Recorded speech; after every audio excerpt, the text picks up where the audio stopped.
Fala rapaziada, fala mulherada, tudo bem com vocês? Gente, quando eu tava no começo de aprender português, nossa, as conjugações, demais gente, mais de 50 para cada verbo. Como é que vocês podem decorar tudo isso desde criança? Muito impressionante, viu? Frases como: se eu fosse mais jovem, eu correria mais rápido, tá? Se eu fosse, correria, tivesse acontecido, todas essas coisinhas, gente. Por fim, tô me sentindo mais confortável mudando entre todos esses tempos verbais. Mas sim, tem muitos, e em inglês tem muitos também, né? E eu queria abordar como montar frases no condicional para vocês. Nossa, tantas conjugações de novo. Mas não são tão difíceis assim, só tem 3 tipos. E eu vesti uma camisa de uma cor bem neutra, né? Para facilitar todo o texto que eu imagino que vai aparecer, para demonstrar todos os exemplos para vocês. Beige.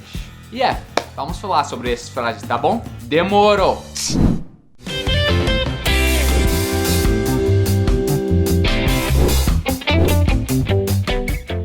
Então, o termo técnico, o termo oficial para frases assim, frases no condicional, algo que teria acontecido, são if clauses em inglês, que são if cláusulas. Eu não sei o que é clause versus sentence, cláusula versus frase. Cláusula parece um pouco mais elegante. Mas tudo bem, if clauses em inglês. E tem 3 types of if clauses, 3 tipos de if clauses. E peraí.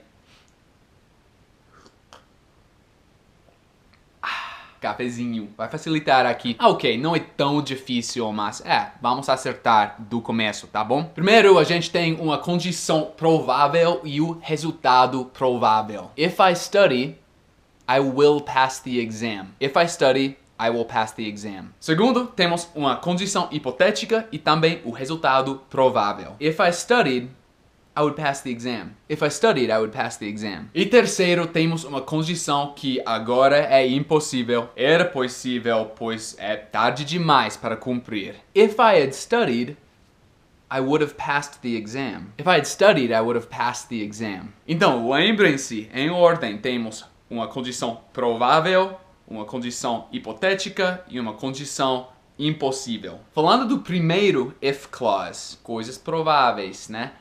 If I study, I will pass the exam. Então, usando o presente simples mais o futuro simples, com will mais o infinitivo, tá? If I study, I will pass the exam. É assim como montamos, bem simples. Quando falar do segundo tipo de if clause, falando de condições hipotéticas, é quando vocês vão usar o substantivo, né? Se eu fosse mais jovem, o exemplo que eu já dei. Se eu estudasse. If I studied, I would pass the exam. Então, para montar esse tipo de frase é só o simple past, o passado simples em inglês, if I studied, e aí o condicional, ou seja, o would se pronuncia would, justamente como madeira, would.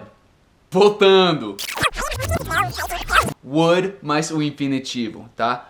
I would pass the exam. If I studied, I would pass the exam. Simple past, conditional. Então sim, a diferença é meio fininha entre número 1 e número 2, os tipos de if clauses aqui, mas se usa em inglês exatamente como no português, então é só saber como montar as frases em inglês, quais tempos verbais para usar. Fique sabendo que vou dar mais exemplos, mas antes disso vamos finalizar com o terceiro tipo de if clause, que é if I had studied, I would have passed the exam. O would have aí torna-se would have normalmente. I would have passed the exam. Para montar esse tipo de frase, vamos juntar o past perfect, que é o had, mais o particípio passado. Eu já fiz um vídeo sobre isso, dá uma olhada. Mas juntamente com isso, vamos ter o passado do condicional, que é would mais have, mais o particípio no passado. If I had studied, I would have passed the exam. É meio complexo, mas é assim em português também. É só praticar, tá? Repetir.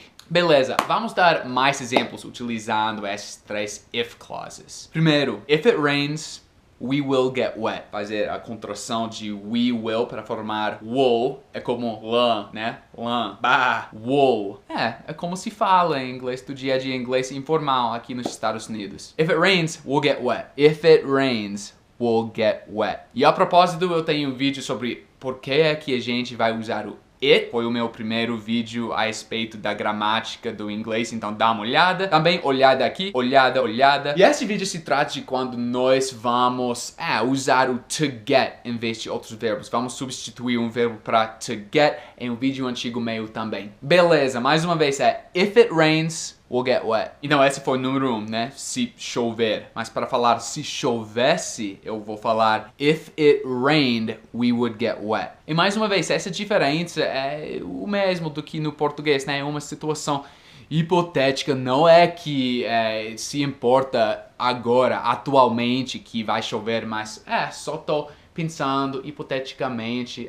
If it rained, we would get wet. Claro, se chovesse. E aí, pode adivinhar como seria montado a última frase, o último if clause. Vou dar um golinho no café enquanto vocês estão pensando. Prontos? If it had rained, we would have gotten wet. Vou falar do mais rápido. If it had rained, we would have gotten wet. If it had rained, we would have gotten wet. Nossa, reparei que tô quase fazendo uma contração de it'd. If it had rained, it'd. It apóstrofe D. Nunca vi escrito, mas é assim que tô pronunciando, né? É como nós nativos falantes da língua inglesa vamos falar aqui nos Estados Unidos. E mais um grupo de exemplos rapidinho. If you scream, I'll help you. If you screamed, I would help you. If you had screamed, I would have helped you. Por que é que você não gritou? E rapidinho, a diferença entre to scream e to yell e também to shout Peraí. Não tem diferença. Happy birthday! Um presente pra vocês. Vocês não têm que decorar a diferença disso, porque não existe. Existe alguma diferença entre, tipo, gritar, berrar? Tá bom, gente. Antes de encerrar o vídeo, eu queria falar um pouco mais sobre aquela primeira frase que eu falei. Se eu fosse mais jovem. Em inglês, essa frase vai ficar if I were younger. Isso é bem interessante porque no verbo to be é o único lugar onde permanece o subjuntivo no inglês. Ou seja, onde o subjuntivo, como montar o subjuntivo, é diferente do que o passado simples. Por exemplo, o passado simples e o subjuntivo em inglês, I studied e I studied, não tem diferença. Por causa disso, vocês não têm que decorar a diferença no tempo verbal. Mas com o verbo to be, o presente simples é I was, mas no subjuntivo é I were. É if I were younger, não é if I was younger. Isso é um erro bem comum entre nativos falantes da língua inglesa. Mas a Beyoncé falou certa quando ela cantou If I Were a Boy. E também com a música um pouco melhor de um artista um pouco mais antigo, Tim Hardin, com a música If I Were a Carpenter, se eu fosse carpinteiro. É uma música bem bonita, dá uma ouvida. Então, é isso aí. That's it. If you like videos like this, I hope you will support me on Patreon. Se você gosta de vídeos assim, eu espero que você vai me apoiar no Patreon por 1, 4, 7 ou qualquer montante por mês. Você vai receber uns benefícios em troca e também saber que você está ajudando o canal a continuar crescendo, existindo em 2017. Pois é, o que eu faço de tempo inteiro agora. Então, muito obrigado desde já e a gente se vê no próximo vídeo, na próxima videoaula. Beleza? Combinado. Peace!